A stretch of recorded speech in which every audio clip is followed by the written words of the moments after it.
وكذلك جعلناكم أمة وسطا لتكونوا شهداء على الناس ويكون الرسول عليكم شهيدا وما جعلنا القبلة التي كنت عليها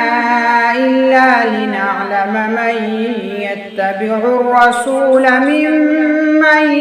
ينقلب على عقبيه وإن كانت لكبيرة إلا على الذين هدى الله وما كان الله ليضيع إيمانكم إن الله بالناس لرءوف رحيم.